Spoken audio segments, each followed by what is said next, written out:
Is the assassination of Dr. Martin Luther King and Malcolm X. And we have with us Dr. Al-Hadid from Tennessee State University and Dr. Baldwin from Vanderbilt University. And of course, Dr. Baldwin, we promised that we would give you an opportunity to sort of paint the conditions for that surrounded the assassination of Dr. King. Yeah, Dr. Al-Hadid was talking about the climate that sort of preceded the assassination of Malcolm X. The climate that led to King's assassination, I think, is quite interesting. He had dealt with the issues of basic constitutional rights up to 1964. 1965, the struggle for political enfranchisement. After the Selma campaign, Dr. King announced that the movement was moving into another phase, which was economic justice and international peace. And he began to attack capitalism to a greater extent than previously. He began to talk about peace in Vietnam and began to attack America for her violence abroad in the form of the Vietnam War. And I think as he addressed these issues and became a part of the anti-war movement and made the call for economic empowerment, a restructuring of the capitalistic system, as he got involved in this, I think the ruling elite conspired to silence him. He was perceived as a threat to the country. He was perceived as a traitor by many. And as he called for a restructuring of the economic system, or a redistribution of wealth and resources in the society, many of the liberals who had followed him previously began to back away. Jews began to back away from the movement. And I think that helped create the climate, his call for economic justice and his involvement in the international peace movement. Very good. And of course, Dr. Al-Hadid, with the assassination of Malcolm X, you've indicated not only the climate, but what are some of the events that you believe important that eventually led up to his assassination? I mean, how did that happen? Well, one thing you have to look at is the level of petty jealousy that was taking place inside of the Nation of Islam. And also the fact that two of the Honorable Elijah Muhammad's sons, Wallace Muhammad and Akbar Muhammad, were trying to move the Nation of Islam toward mainstream or Sunni Islam. So in a certain way, and Malcolm was a part of that, so in a certain way you had a revolution within a revolution. You had an organization that was preaching a type of black religious nationalism that was not embraced by mainstream Muslims.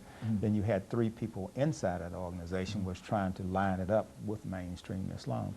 So when Malcolm was sort of suspended from the organization, he knew at that point that he was not going to be admitted back in. So he established his own community. He established the Muslim Mosque Incorporated in March of 1964. Then in April that same year, he made the pilgrimage to Mecca to legitimize his approach to Islam. And then when he traveled through Africa, especially in Ghana, he noticed that the people there were just expatriates, but they weren't connecting with the struggle inside of the United States in terms of African Americans. So he formed a second organization, the Organization of Afro-American Unity. And so like Dr. King, once he started dealing with international issues, once he started critiquing capitalism and moving the struggle more toward class rather than race, that's the point at which he became a threat to the movement. And so when he came back inside of the United States, he was working to establish rapprochement with the civil rights movement. And as he moved more toward mainstream Islam, he became more acceptable to the people in the civil rights movement. And he kept reaching out for Dr. King.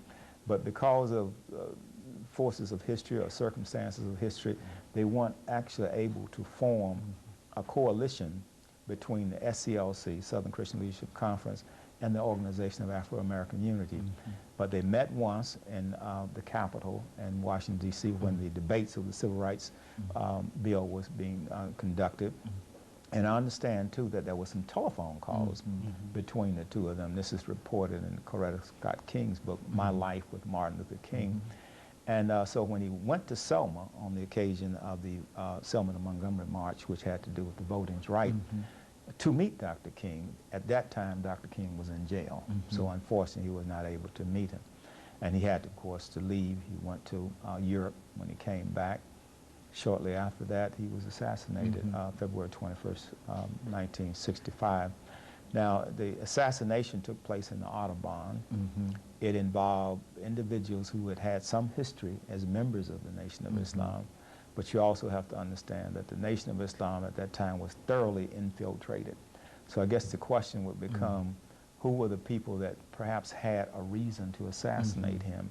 And as we look at the various theories about why he was assassinated, as Evans was saying in his book, Judas Factor, we'd have to look at motive, means, and opportunity. So on that basis, I think that the intelligence community had a motive, organized crime had a motive, and the Nation of Islam. So it's difficult to say with certainty who actually caused this, but there are three people that were identified. Norman 3X, Talmadge Hager, and Thomas 15X. And they were all connected with either the mosque in Harlem or with the New Jersey mosque in New Jersey, in the New Jersey area. And so these were the people that went to court. They were tried, found guilty, and sentenced to life in prison. Very good. So, and of course, Dr. Baldwin, over the last minute and a half we have here, how did Dr. King react to the assassination of Malcolm X? King was in L.A.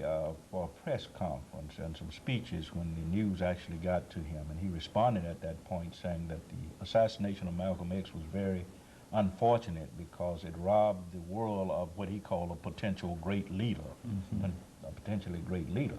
So King was very disturbed. He sent a telegram to Malcolm's wife, Betty Shabazz, expressing his sorrow and sympathy, and saying essentially that while he disagreed with Malcolm on certain issues, he always thought that he was a person who was quite interested, quite devoted to the struggle. Now, in terms of the King assassination, there are basically two schools of thought. One, of course, is the lone assassin theory, that James Earl Ray alone committed the murder. Then you have the conspiracy theory, which holds that there were forces of government were involved, the intelligence community, local police officials in Memphis, perhaps organized crime. These are two different theories of the assassination, but Dr. Al-Hadid mentioned something that I think is very important, and that is the fact that the two men were coming together, I think proved that they were becoming even more of a threat. Okay, Dr. Baldwin, let us have this commercial break, and after this we'll come back and we'll allow you to pick up at that point of trying to bring these two individuals together, and that will allow Dr. Al-Hadid to sort of end it for us today. And we'll be back with our audience following this short commercial break. The assassination of Malcolm